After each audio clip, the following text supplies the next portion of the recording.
After spending 7 long years behind bars, Edgar Abbott was finally released. He returned to his hometown in Flowood, Mississippi. On his way back to his apartment, he stopped a distance near a certain house, the Bronson residence. He could see Florence Bronson, the woman who alleged him of taking the life of her daughter, Ophelia. It was a tragic morning 8 years ago. Mrs. Bronson began calling up all her relatives, all Ophelia's friends. She brought out the neighbors in a panic. She couldn't stop sobbing about her missing daughter.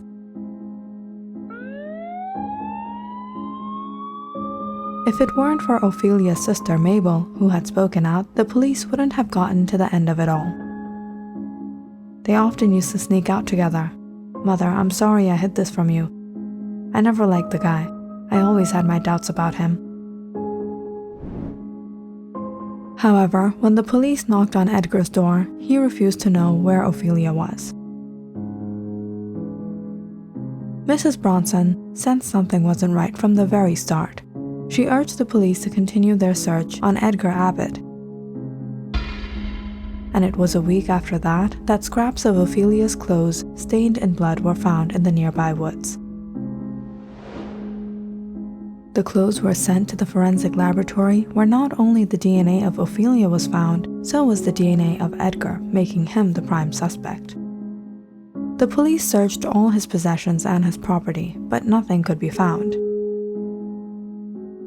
However, days later, one of his pocket knives were found stained with traces of blood, which was confirmed to be of that of Ophelia. Mrs. Bronson and Mabel were devastated. The police interrogated Edgar for hours, but Edgar Abbott refused to be responsible once again. Edgar was highly suspected of taking Ophelia's life. He received a lesser punishment of 7 years as there was lack of evidence, and the remains of Ophelia Bronson could not be discovered. Edgar returned home after many years. He stared at everything now covered in dust. "You cleaned my room?" "Yeah, it was a mess in here. I keep telling you to move in with me. It's tough without you. I miss you when you leave." "You're telling me that? If I could, I wouldn't have gone through the struggle of sneaking out every day." Ophelia was the perfect girl. She was caring, she was loving, and she was wild and crazy all at the same time. Edgar mourned her demise, and being locked up all these years unable to do anything about it was a torture for him. Depression soon kicked in when Edgar was unable to get a decent job, as he now had a criminal record. Edgar finally resorted to working a job at a thrift shop. It was after a hard day at work that Edgar came home to find something surprising. A letter on the floor. Someone had slipped it under his door. There wasn't any name or address. "It has been many years, and you have suffered a punishment you didn't deserve. But there may be someone who has suffered greater than you. There is something hidden in the Bronsons' house, a secret waiting to unfold." Edgar was confused. Who had sent him this? When everyone else pointed fingers at Edgar, this person was saying he was innocent? The next day, Edgar passed by the Bronson residence. He tried to look inside from across the street. It was suddenly that he noticed a young woman arrive at the gate. Edgar recognized her immediately. It was Mabel. Mabel overlooked him at first, but she too soon realized who it was and looked again. "If Mom finds out, you're going to be in big trouble." And how was Mom going to find out? "Ophelia, how can you trust him like that? Is it really worth it? What if one of these days something bad happens to you?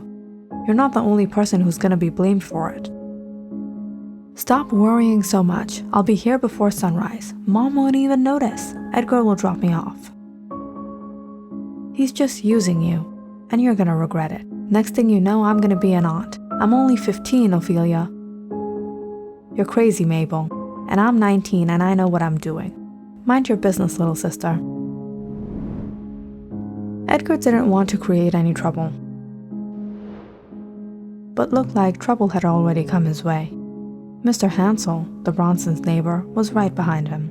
He was an old man, bound to his wheelchair. This man was very fond of Ophelia. Back in the days when Edgar used to drop her off, Mr. Hansel had caught them quite often, but he never called them out. He just patted Edgar's back and gave him some good advice every time. Edgar didn't know how Mr. Hansel felt about him now. "Edgar, what are you doing here?" I'm back. I got a job here. I'm just living my life. What about you, Mr. Hansel?" "You don't need to worry about me. You better get out of here. I don't want to see any commotion on this block if Mrs. Bronson spots you peeking around. I wasn't here for any trouble, Mr. Hansel. You never know when trouble comes your way, so avoid it." "All right, Mr. Hansel, I'll get going." Edgar returned back home. It was the next evening, however, that he returned after receiving another letter. "Return to the Bronsons' house at night. Some people are helpless, but you are not. You're the only one who can uncover the truth. The secret has been kept hidden long enough." Edgar didn't know who was sending him these letters, but they were highly suspicious. Did this have anything to do with what happened to Ophelia? It was around 12. Edgar was spying on the house from a distance. He scanned the area to see if anyone was around. Perhaps the person who wrote the letter would be looking out for him. But the night was eerily silent, until around 1, the front door of the Bronsons' house creaked open. It was Mrs. Bronson. She was carrying a bowl in her hands. Edgar watched her pick up a dog food pail and walk towards the back, as the family dog followed her. He remembered the old days when he used to climb over the gate and call Ophelia from her window. If only she were alive today. "Ophelia, come on, are you ready? Are you sure you'll be able to catch me if I fall from here? Maybe if you lost some weight, but right now I can't guarantee anything. Hey, I work out every day just for you, and this is what you call me?" "I'm just kidding, Ophelia. You're beautiful. Now come on, hurry." Edgar left that night. He didn't seem to find anything odd, but the letter kept roaming in his mind. For the next few days, he returned to the house. But it was the same every night. Mrs. Bronson came out to feed the dog. Edgar started to get a little fed up of spying on the Bronsons. What was he doing? He returned home and decided to keep to himself. But soon enough, he received another letter. "Things are not as simple as you suppose. You may be innocent, but do not suppose everyone is. Enter the property undercover. See the deception for what it is. Follow the path and uncover the secret." Edgar didn't know what to do. He had no clue who this person was, or what secret the letters kept mentioning. Edgar took his chances and returned to the Bronsons' house for the last time. At around 12, Mrs. Bronson came out as usual.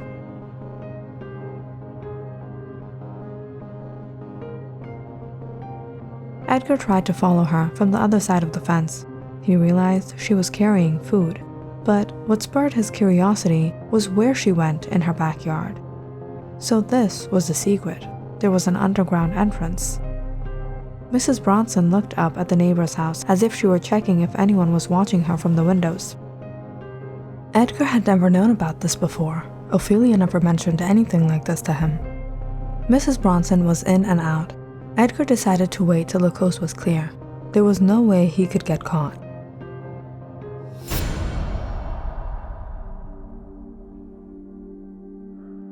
Sometime later, Edgar jumped over the fence. He lifted the trapdoor to discover it was a fallout shelter.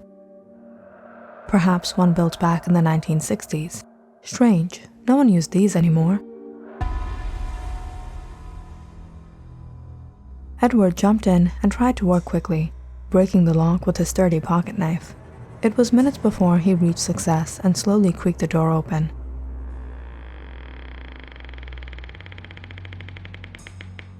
It was dark. There was a putrid odor inside. He took out his keychain flashlight and shone it at his feet. Rotten food was scattered around.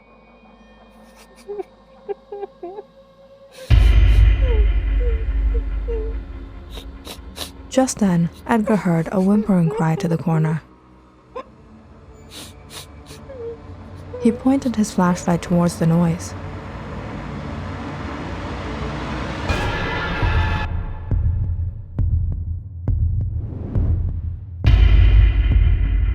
He was shaken in horror to see none other than Ophelia cowering to the corner. She was nothing but skin and bones. She was chained to a metal bed. Edgar ran to her as she struggled to pick up her head. In a weak voice, she whispered, She's behind you." Edgar furrowed his brows. "What?" he said, looking at Ophelia, trembling as she pointed her finger. "Look here, Prince Charming is here to save the princess. Was it a fun 7 years, Edgar? Now both of you will rot in here, and I'll be the only precious daughter." In seconds, Edgar turned around. He grabbed the bat Mabel had swung at him and pulled it out of her hands. "I've never seen anyone as jealous as you. You're no sister, you're a sick monster."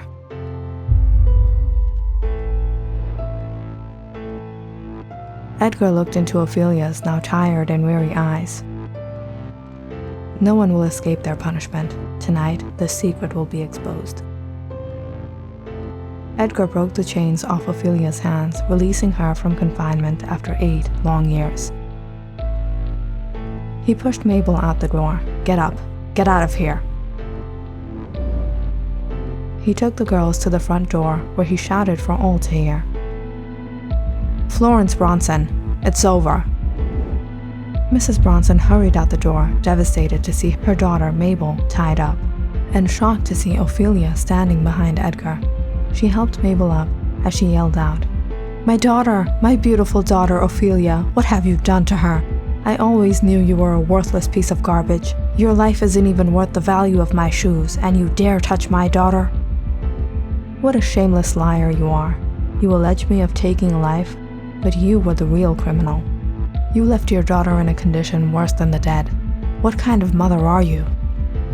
You filthy piece of dirt. You cannot trespass onto my property. I'll call the police and you'll rot in jail again. You framed me once. You won't be able to do it again, Florence. Your time has come."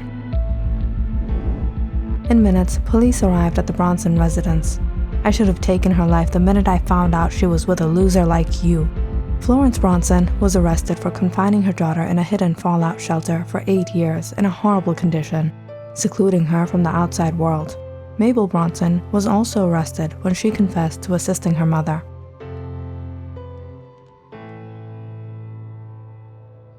Ophelia and Edgar were finally reunited. Helping each other, they both recovered from their years of hardship. "Ophelia, Edgar, it's nice to see you two youngsters together again." "You too, Mr. Hansel. Why don't you join us for some coffee?" "Not today. I have an errand to run." "An errand to run? At this age? Would you like some help?" "That's all right. You two have fun. It's nothing big, just a letter to mail." Click on the subscribe button and check out more awesome videos on our channel. And don't forget to press the bell icon because you know it's interesting.